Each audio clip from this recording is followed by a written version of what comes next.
먼저 이 추석 명절을 맞이해서 고향을 찾으시고 또 부모님을 찾아오신 모든 분들과 또 함께 예배드리는 우리 죽변절교 모든 성도들에게 이 가을 추석 명절 맞이해서 하나님의 은혜와 도우심이 늘 풍성할 수 있기를 간절히 축원드립니다. 우리가 그냥 숫제 하는 말이 있죠. 집 떠나면은 고생이다. 집 떠나면 고생. 이 맞는 말인 것 같아요. 그죠? 뭐 집이 잘 사든지 못 사든지 뭐 집에 많이 있든지 없든지 간에 그 상관이 없어요. 그죠? 집을 생각하면은 항상 우리 마음이 평안해지고 이게 또 이 안전하고 집을 생각하면은 늘 정말 우리 마음에 그리움이 가득 차고 또 설렘이 있고 그렇죠. 저도 이제 고등학교 이후부터는 계속 타지 생활을 했거든요. 그래서 이제 집에 가면은 저희 집도 저 시골이에요. 시골.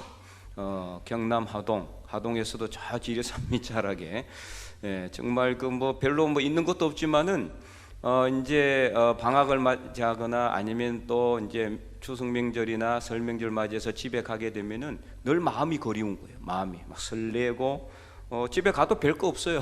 아무것도 없어. 그러나 부모님이 또 기다리고 있으니까 그걸 생각하면은 마음이 설레고 또 가슴이 벅차고 또 집을 생각하면 항상 위로가 되고 그런 것이 이제 집이라 이렇게 생각이 돼요. 우리나라 전통 가요 중에도 꿈에 본 내 고향 트로트 한때 트로트가 막 유행했잖아요. 요즘도 조금 하고 있는데 이제 그 가사를 보면은 이제 고향이 그리워도 못 가는 신세. 참 이 얼마나 고향을 이렇게 정말 이 그리워하는지 애절한 마음이 그냥 그대로 배어 있는 것을 알 수가 있죠.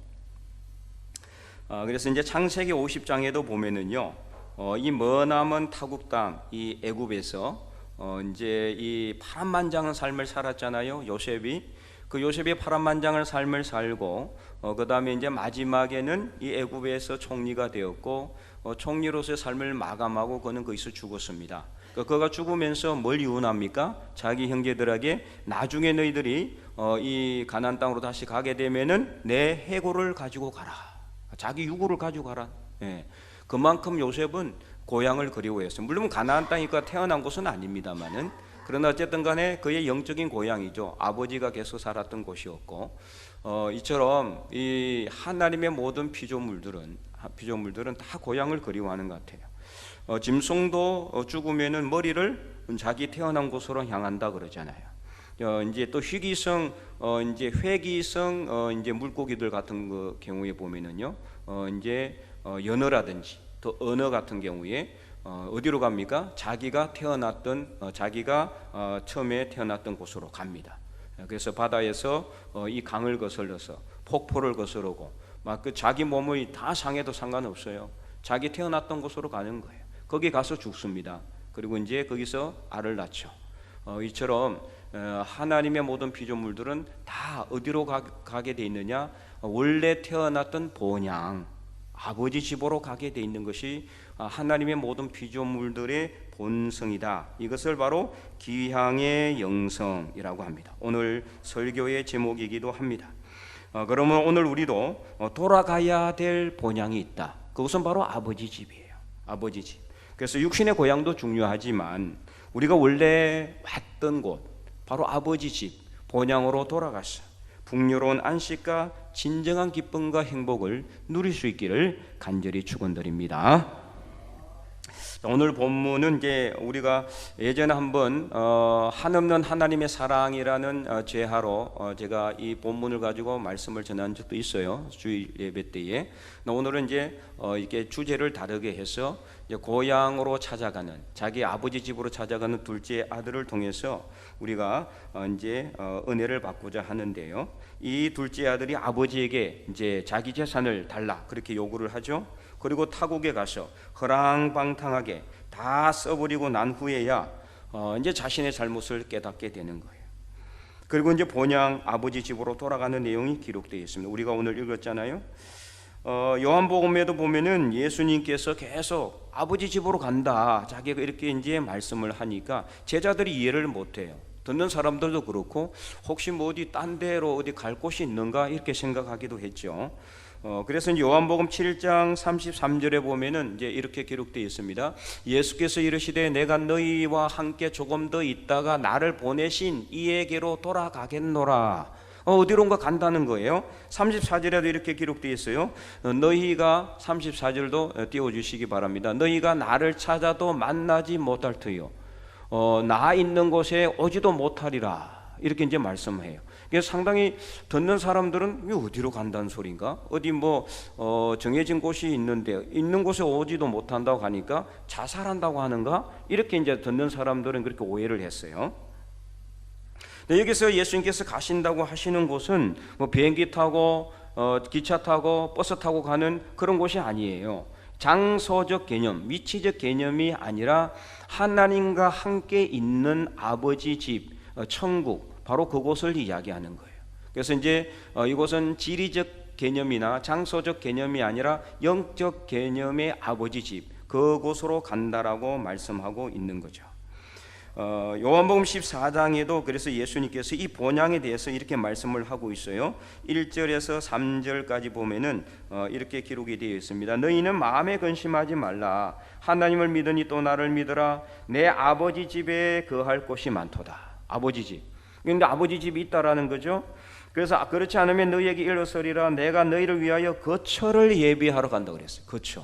살 집을 예배하러 간다. 그러니까 제자들이 그때까지 듣기만 해도 야, 뭐 우리 살 집을 어디 이제 뭐 준비해 놓나? 뭐 어때 아파트 같은 그런 아주 뭐 대글 같은 것을 이렇게 준비해 놓고 우리를 거기 데려가서 우리가 거기 잘 살게 하려고 하나 보다. 이렇게 이제 오해할 수가 있었단 말이에요. 어쨌든 간에 계속해서 보면은 내 아버지 집에는 거할 곳이 많은데 그렇지 않은 너에게 일렀었는데 내가 너희를 위하여 거처를 예비하러 가는데 3절에 가서 너희를 위하여 거처를 예비하면 내가 다시 와서 너희를 내게로 영접하여 나 있는 곳에 너희도 있게 하리라. 이곳이 바로 어디입니까? 아버지 집. 본향이에요. 어디 장소를 만들어 놓고 집을 만들어 놓고 거기를 제자들이 데리고 가려고 하는 것이 아니라 예수님께서 하나님과 함께 있는 곳, 삼위일체 예수님께서 삼위일체 성부 하나님과 함께 있는 곳, 바로 그곳이 아버지 집이다. 이것을 말씀하고 있는 겁니다. 자, 모세도 그래서 시편 90편 3절에 보면은 이렇게 이제 말씀하고 있습니다. 노래하고 있습니다. 주께서 사람을 티끌로 돌아가게 하시고 말씀하시기를 너희 인생들은 돌아가라. 우리 모든 인생들은 어디로 간다? 티끌로 돌아간다. 그럼 티끌이 뭘까요? 티끌은 여기서 흙을 의미, 흙. 흙은 어떤 걸 의미합니까? 우리 사람이 뭘로 만들어졌어요? 흙으로 만들어졌어요. 그죠? 네. 하나님이 사람을 흙으로 만드셨다 그랬죠. 그래서 이제 티끌로 돌아가라는 것은 하나님께로 돌아가라는 뜻이에요. 하나님께로 돌아가라. 너희 인생들은 하나님께로 돌아가라. 이게 너희들의 본분이다. 이것을 말씀하고 있는 거죠. 히브리서 11장에도 이제 믿음의 장에서 히브리서 기자는 이 믿음의 사람들이 무엇을 그리워했느냐? 히브리서 11장 16절에 보면 이렇게 기록하고 있습니다. 그들이 이제는 더 나은 본향을 사모하니 곧 하늘에 있는 것이라. 그럼 저 하늘 위에 있을까요? 본향이? 거기에 이게 하늘 위에 저런 그 본향이 있는 게 아니에요. 저기서 말하는 하늘은 바로 뭐냐? 천국을 의미하는 겁니다. 천국. 그래서 그 하늘에 있는 건데 이러므로 하나님이 그들의 하나님이라 일컬음을 받으심을 부끄러워하지 아니하시고 그들을 위하여 한 성을 예비하셨다. 그래서 이 천국은 물론 분명히 존재합니다. 천국은 우리가 죽으면 가는 나라, 하나님 나라인데 이제 영적인 개념으로서 하나님 나라는 오늘 우리에게 있어서도 있습니다. 그것은 바로 우리 마음에 있다. 예수님께서 뭐라고 말씀하셨어요? 하나님 나라, 천국은 여기 있다, 저기 있다 하지 말지니 어디에 있다? 너희 마음에 있느니라. 그렇게 말씀하셨어요. 우리가 하나님과 함께 있는 그 바로 그 자리, 바로 우리 마음에 아버지 집이 있는 겁니다. 그 아버지 집으로 가야 모든 것이 풍성해지고 모든 문제가 해결되고 모든 어려움이 사라지고 어둠과 죽음의 그늘이 사라지고 평안함과 안식이 있는 바로 그곳이 아버지 집이라는 것입니다.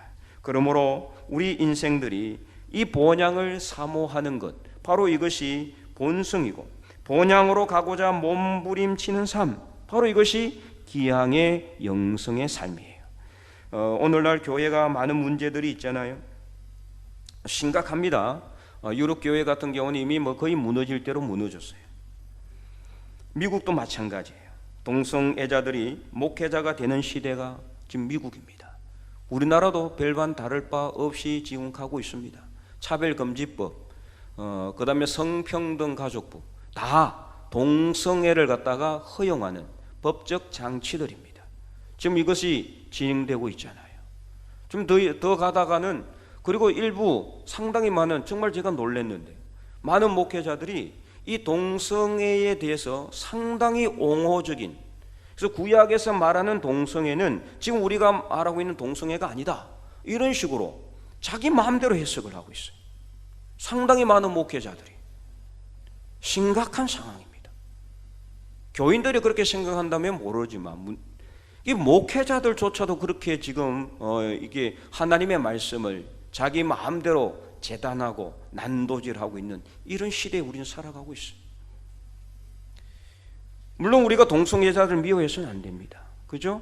그들을 안아주고 또 사랑해주고 용서해줘야 돼요. 그래서 하나님의 품 안으로 돌아올 수 있도록, 회개하고 돌아올 수 있도록 그렇게 해야 되지만, 그러나 동성애를 찬성하면 안 되는 거거든요. 이는 절대 있을 수 없는 일이고 하나님의 창조 질서를 깨는, 파괴하는 정말 가장 이 극악무도한 죄 중에 하나입니다. 하나님이 구약 성경이나 또 예수님도 말씀하셨지만 계속해서 강조한 내용이 바로 이 동성애 금지예요. 동성애 금지. 그런데도 불구하고 지금 이렇게 시대가 잘못되어 가고 있는 상황이 왜 일어나고 있느냐? 이유가 무엇이라고 생각합니까? 동성애뿐만입니까? 아니죠.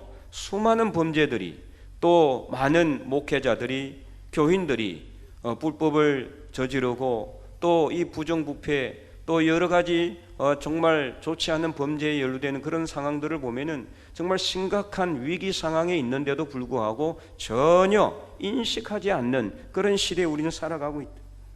오늘 본문에 나오는 둘째 아들처럼 아버지 집을 떠났기 때문이에요. 아버지 집을 떠나고. 아버지 집에 있으면 아무 문제 없어요. 이런 문제 있을 수도 없어요. 아버지 집을 떠나서 세상의 집에 살아가고 있기 때문에, 세상 쾌락과 탐욕의 집에 머무르 있기 때문에 모르는 겁니다. 개구리가 끓는 가마속에서 자기 죽는 줄도 모르고 서서히 익어가는 것처럼, 지금 이 현 시대의 그리스도인들은 범죄를 저지르고도 그것이 잘했는지 잘못했는지도 인식하지 못하고 깨닫지도 못하는 그런 시대 속에 살아가고 있어요. 회개해야 되는데도 회개할 줄 모르고, 회개해도 눈물이 메말라 버린 시대에 우리는 살아가고 있어요. 정말 심각한 위기 상황이다. 이유가 뭐냐? 아버지 집에 있지 않았기 때문에, 아버지 집을 떠났기 때문에, 아버지를 떠나 다른 세상 속으로 들어갔기 때문에 이런 문제들이 발생하고 있는 겁니다. 그러면 오늘 우리는 아버지 집으로 돌아가야 돼요. 이것이 유일한 해결책이에요. 다른 길이 없어요. 아버지 집에 돌아가면, 아버지께로 가면, 하나님께로 돌아가면 모든 문제는 해결됩니다. 하나님은 오늘 우리가 지금 고향을 찾아 부모님을 찾아오고 또 가는 분들도 있는 것처럼 오늘 우리로 하여금 아버지 집으로 저와 여러분을 초대하고 있어요. 그럼 우리가 어떻게 하면 아버지 집으로 갈 수가 있느냐? 우리 내면을 통해 우리를 초대하시는 아버지 음성을 듣고 우리 마음의 문을 열어야 돼요. 그래서 요한계시록 3장 말씀처럼 주님께서 마지막 아시아 7교회 마지막 교회 라오디게아 교회, 또 마지막으로 말씀을 하시는 내용이 바로 볼지어다. 요한계시록 3장 20절, 볼지어다 내가 문 밖에 서서 문을 두드리노니 누구든지 내 음성을 듣고 문을 열면 내가 그에게로 들어가 그와 더불어 먹고 그는 나와 더불어 먹으리라. 오늘 우리가 우리 마음의 문을 두드리고 계시는 하나님의 음성을 듣고 문을 열어야 돼요. 그때 주님께서 우리 안으로 들어오시는 거예요. 그때 성령께서 우리 안에 역사하시는 거예요. 바로 그곳이 어디가 됩니까? 무엇이 됩니까? 아버지 집이 되는 거예요. 바로 그곳이 아버지 집으로 돌아가는 귀향의 영성이 되는 겁니다. 그리할 때 한국 교회도 문제가 사라지고 여러분의 가정에 어려움도 해결되고 모든 질병도 치유되고 모든 어둠의 그림자 사라지고 평안과 안식이 가득한 아버지 집에서 우리는 행복을 누리며 기쁨과 즐거움과 감사함으로 하나님께 영광 올려드릴 수 있기를 간절히 소망합니다. 자, 그러면은 이렇게 우리가 아버지 집으로 돌아가야 되는데 이를 위해서는 우리 마음의 문을 열어야 되지만 또 마음의 문을 열기 위해서는 어떻게 해야 됩니까? 항상 깨어 기도해야 돼요. 영적으로 우리가 민감해야 아버지가 우리를 부르는 음성 들을 수 있어요. 영적으로 민감하지 않으면요 아무리 하나님께서 아버지가 우리 불러도 못 듣는 거예요. 세상의 욕심과 나의 욕심과 나의 주장과 내 생각과 내 뜻이 가득 차 있으면은 이걸 막고 있기 때문에 아버지가 나를 불러도 하나님이 나를 불러도 못 듣는 거예요. 그래서 우리가 영적으로 민감해야 돼요. 이를 위해서는 간절히 깨어서 늘 기도하는 삶을 살아야 돼요.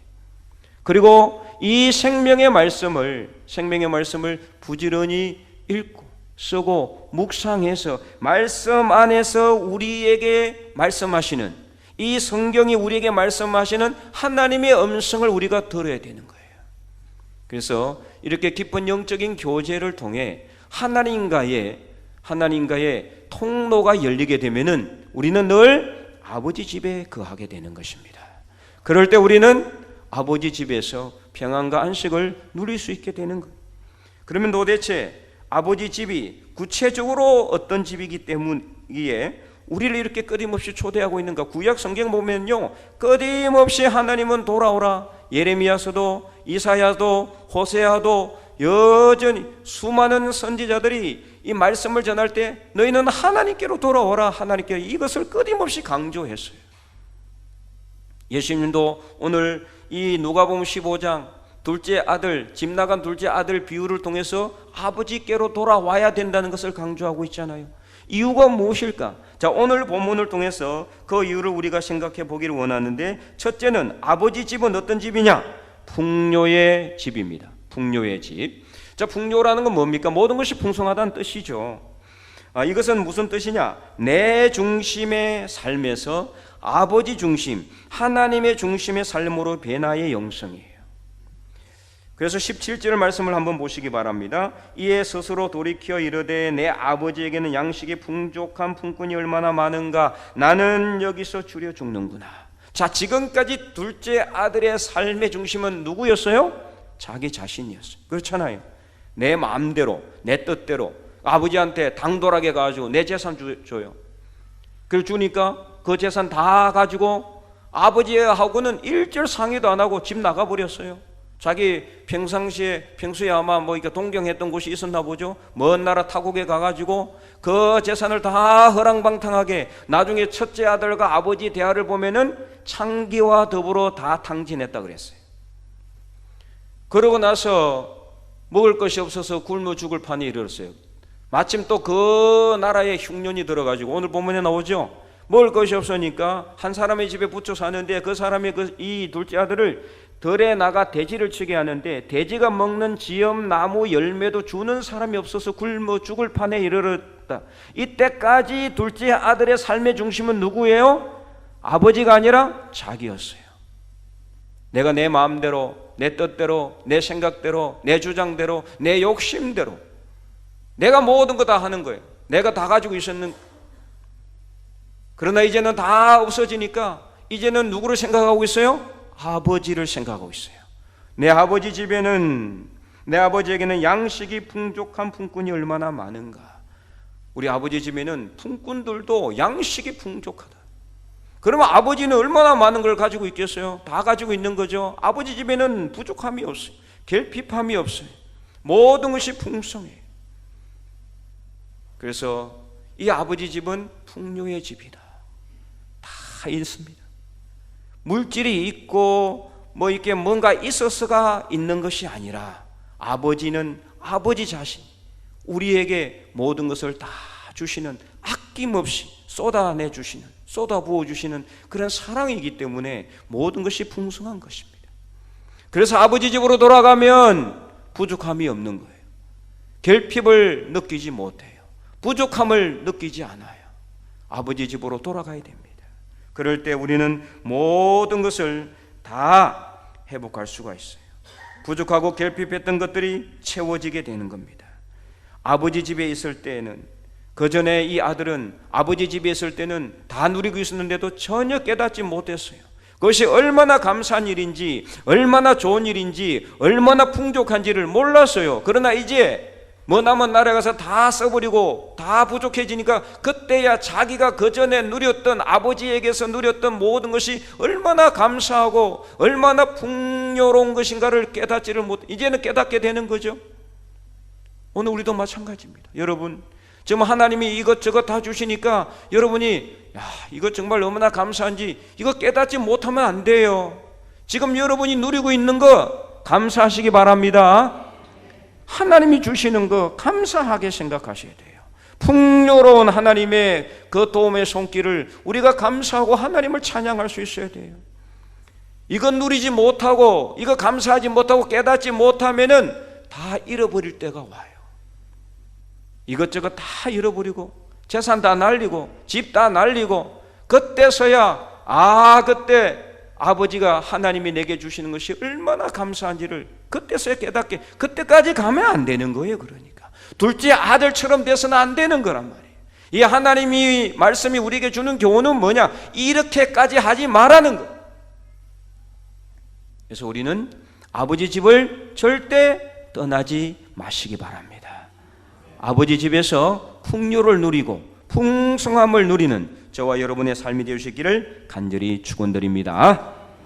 자, 두 번째 아버지 집은 어떤 집이냐? 소망의 집이다. 자, 이 소망의 집은 절망과 좌절에서 소망으로 변화되는 변화의 영성입니다. 자, 계속해서 20절 말씀 보면 이렇게 기록되어 있죠. 이에 일어나서 아버지께로 돌아가니라. 아직도 거리가 먼데 아버지가 그를 보고 척은 여겨 달려가 목을 안고 입을 맞추니. 아멘. 자, 그러면 아버지가 어떻게 둘째 아들이 오는 걸 알았을까요? 전화를 했습니까? 전보를 쳤습니까? 인터넷을 못 했어요? 아니죠. 이때 뭐 이런 게 어디 있겠어요? 전화가 어디 있겠어요? 근데 어떻게 알아봤을까요? 멀리서도 알아봤다 그래서 오늘 보는 거, 거리가 먼데, 이 말은 저 멀리 아들이 오고 있다는 걸 알고 달려갔다는 거예요. 이는 뭐를 의미합니까? 둘째 아들을 소망하며 돌아올 것을 소망하며 계속 기다렸다는 것을 의미해요. 소망을 가지기 때문에 기다렸다는 거죠. 소망이 없으면 기다렸겠어요? 둘째 아들 자기하고 상의도 하지 않고 자기 재산 달라고 그래가지고 집 떠나버린 둘째 아들이 뭐가 예뻐서 그 둘째 아들을 기다렸겠어요? 소망이 있었기 때문입니다. 아무리 둘째 아들이 미워도 소망이 있었기 때문에, 돌아올 소망이 있었기, 그것을 소망했기 때문에 아버지는 기다리고 있어서 저 멀리서도 상거지가 다 된 아주 흉악한 몰골의 아들도 알아볼 수가 있는 거예요. 아버지는 볼 수가 있는 거예요. 우리도 마찬가지예요. 여러분, 오늘 우리가 믿음의 삶을 살아가면서 때로는 아버지를 떠나고 하나님을 떠나는 것처럼 정말 믿음의 바닥 같은 데서 생활하고 있는 사람이 있을 수 있어요. 그러면 아버지가 모를 것 같아요? 하나님이 다 알고 있습니다. 아담과 하와가 죄를 짓고 하나님 말씀에 불순종하여 동산나무 그늘 사이에 숨었을 때 하나님께서 아담아 네가 어디 있느냐 부르시잖아요. 다 알고 있어요. 하나님은 알고 있다. 아버지는 다 알고 계신다. 우리가 어디에 있는지, 무엇을 하고 있는지, 어떤 상황인지 다 알고 있는 것이 우리 아버지 하나님이신 줄 믿으시기 바랍니다. 그래서 우리가 항상 아버지께로 돌아오기를 기다리고 계신다. 소망이 있습니다. 소망. 그렇기 때문에 오늘 우리는 아버지께로 돌아가야 된다. 절망이 있고 좌절이 있고 포기가 있다면은 여러분 하나님께로 여러분의 삶의 방향을 돌리세요. 그러면은 하나님을 통해 절망과 좌절이 소망으로 바뀌게 될 줄로 믿습니다. 그러면 오늘 우리가 아버지께로 하나님께로 돌아가서 우리의 모든 삶이 소망으로 넘쳐날 수 있기를 간절히 축원드립니다. 세 번째 아버지 집은 어떤 집이냐? 바로 용서의 집이다. 자, 이 용서의 집은 미움과 정오에서 사랑으로 변화되는 변화의 영성입니다. 자, 계속해서 20절 말씀 방금 읽었잖아요. 한 번 더 읽어보면은 이에 일어나서 아버지께로 돌아가니라. 아직도 거리가 먼데 아버지가 그를 보고 척은 여겨 달려가 목을 안고 뭘 했다? 입을 맞추었다. 이게 뭘 의미합니까? 용서했다는 거죠. 용서 안 하면 달려가서 입을 맞추고 막 끌어안고 하겠어요? 미워서 보기도 싫을 텐데 네 집 들어오지 마라 문 잠가버리지 않겠어요? 그러나 달려가서 목을 안고 입을 맞추었다는 것은 둘째 아들을 뭐 했다? 용서했다. 아버지는 다 용서합니다. 어떤 죄를 지어도 어떤 부족한 그 허물을 하나님께 드려도 우리 하나님께로 우리가 돌아가기만 하면 하나님은 우리를 용서하신다. 우리를 다 용서하십니다. 어떤 죄도 하나님께서는 다 용서하십니다. 그 사랑의 팔로 우리를 안아주시는 사랑의 하나님을 여러분 믿으시기 바랍니다. 그러므로 아버지께로 돌아가야 됩니다. 내가 이런 부족함을 드렸고 이런 허물을 드렸고 이런 죄를 지었어도 하나님께로 돌아가기만 하면 하나님 저 잘못했어요. 하나님께로 돌아가기만 하면은 회개하기만 하면은 우리 하나님은 묻지도 않고 따지지도 않습니다. 세상 사람들은 그렇잖아요. 다 따지잖아요. 다 묻잖아요. 너 왜 그랬어? 이렇게 묻잖아요. 따지고 묻잖아요. 그러나 우리 하나님은 묻지도 않고 따지지도 않는다. 우리를 안아주시고 사랑으로 안아주시고 품에 안아주시고 우리를 용서해 주시는 그 용서의 하나님 아버지께로 돌아가서 우리의 모든 죄와 허물이 용서받고 부족함과 연약함이 채우심을 받아서 그 용서의 하나님을 통해 사랑의 하나님을 통해 우리의 모든 깨어졌던 것들이 다 다시 정상화되고 그 사랑의 하나님 안에서 우리 모든 죄와 허물이 다 용서받는 그런 삶을 누릴 수 있기를 간절히 축원드립니다. 네 번째는 회복의 집이다. 자, 뭐 비슷한 내용이긴 한데요. 이것은 무너짐과 관계의 깨어짐이 회복으로 변화되는 영성을 의미한다. 자, 계속해서 21절과 22절을 보시기 바랍니다. 아들이 이르되 아버지 내가 하늘과 아버지께 죄를 지었사오니 지금부터는 아버지의 아들이라 이름을 감당하지 못하겠나이다 하나 이제 둘째 아들은 할 말이 없죠. 뭘 할 말이 있겠어요? 이제 자기 아들이 아니라 그냥 품꾼의 하나로 써달라 그래요. 그래서 22절 아버지가 뭐라고 합니까? 아버지는 종들에게 이르되 우리 22절 말씀 한번 읽어볼까요? 제일 좋은 옷을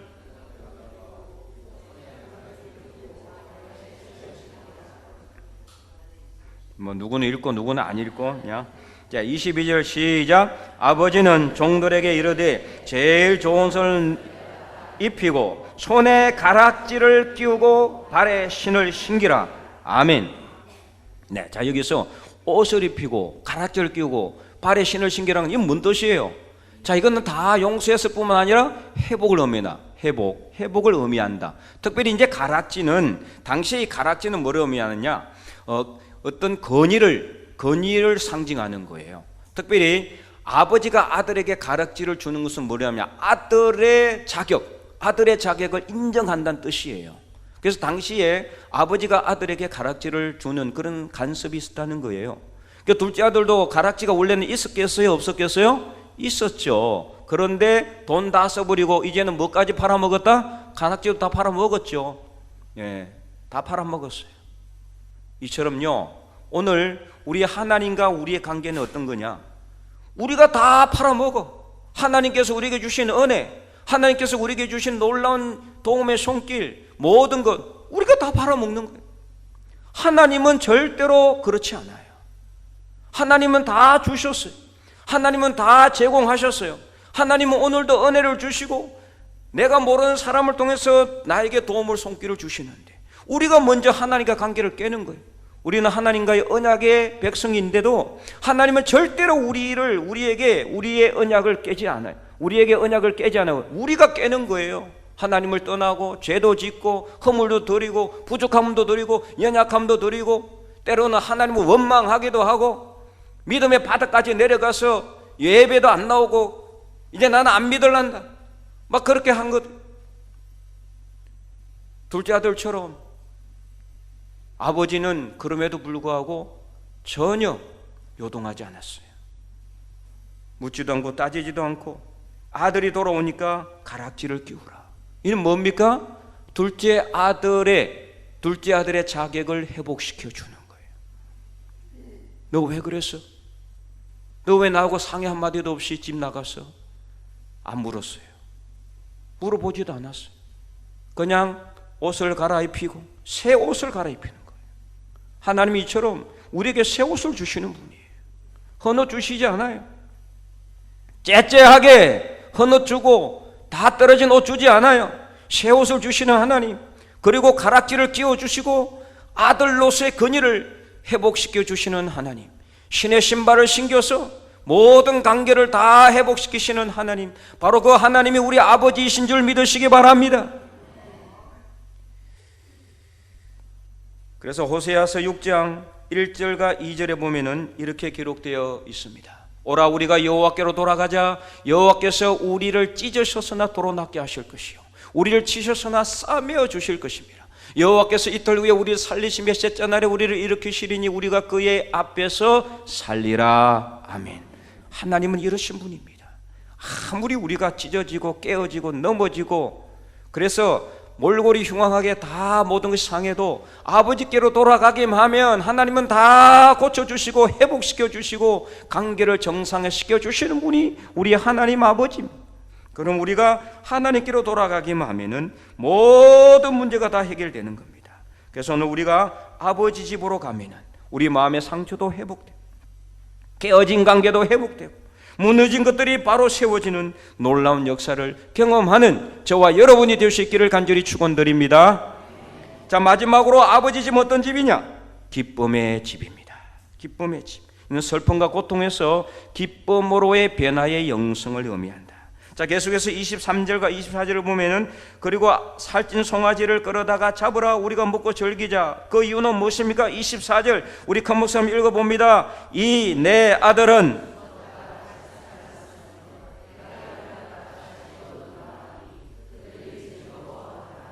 아멘. 즐거워하더라. 기쁨의 집이 기쁨의 집. 그래서 아버지께로 돌아가면은 모든 아픔과 슬픔이 기쁨과 감사로 바뀌는 것입니다. 오늘 우리 여러분의 삶 속에 어떤 어려움이 있습니까? 어떤 문제가 있습니까? 근심이 있고 걱정이 있습니까? 아버지 집으로 돌아가면 됩니다. 그러면 모든 문제 해결되고 모든 슬픔이 변하여 기쁨이 될 줄로 믿으시기 바랍니다. 늘 다윗은 대적자들을 피해 다니면서 힘들고 어려운 삶을 살았어요. 하지만 그는 늘 기도하면서 하나님과의 관계가 늘 좋았죠. 그래서 그는 늘 아버지 집에 있었어요. 그렇기 때문에 그는 이렇게 노래했는데요. 시편 30편 11절 12절 말씀에 우리 한번 읽어볼까요? 주께서 나의 슬픔이 변하여 내게 춤이 되게 하시며 나의 베옷을 벗기고 기쁨으로 띠띠우셨나이다. 이는 잠잠하지 아니하고 내 영광으로 주를 찬송하게 하심이니 여호와 나의 하나님이여 내가 주께 영원히 감사하리이다. 아멘. 정말 다윗은 이를 노래 부를 수 있는 상황이 아니었거든요. 그러나 그는 이렇게 노래 부를 수 있는 이유가 뭡니까? 하나님의 집에 그는 거했기 때문이에요. 아무리 그가 강야에서 황야에서 들판에서 이슬을 이불 삼아 잠을 청해도 캄캄한 동굴 속에서 갇혀서 나오지 못해도 그는 아버지 집에 있었기 때문에 어디에 있든지 그는 아버지 집에 있었기 때문에 슬픔이 변하여 기쁨이 되고 감사가 되는 이 노래를 부를 수 있었다. 오늘 우리도 마찬가지. 여러분이 어떤 자리에 있든지 간에 아버지께로 돌아가기만 하면은 하나님께로 돌아가기만 하면은 기쁨의 자리가 슬픔의 자리가 뭔 자리가 된다? 기쁨의 자리가 돼요. 절망의 자리가 소망의 자리가 되는 거예요. 그래서 감사와 찬송의 노래가 나오게 되는 겁니다. 오늘 우리 하나님께로 돌아갈 수 있기를 바랍니다. 하나님께서는 저 멀리 하늘 높이 계시거나 저 바다 깊은 곳에 있는 게 아니에요. 오늘 우리 삶의 한가운데 하나님은 하나님의 장막을 치셨어요. 바로 그곳이 오늘 저와 여러분의 마음이에요. 우리가 있는 삶의 자리예요. 바로 그곳이 아버지 집입니다. 우리 마음의 문을 열고 우리를 오늘도 초대하시는 아버지 음성을 듣고 마음의 문을 열고 아버지께서 우리에게 들어오면 바로 그곳이 아버지의 집이 되는 줄 믿으시기 바랍니다. 사랑하는 성도 여러분, 하나님은 오늘도 우리를 아버지 집으로 부르고 있어요. 어서 오너라. 내가 너를 오늘도 기다리고 있다. 우리를 사랑으로 초대하시는 아버지의 음성을 듣고 우리 아버지 집으로 돌아가서 모든 죄와 허물이 용서받고 모든 것이 회복되고 모든 무너진 것들이 다시 정상화되고 그래서 풍요로운 소망과 기쁨과 감사를 누리는 하나님의 거룩한 백성들이 다 될 수 있기를 주님의 이름으로 간절히 축원드립니다.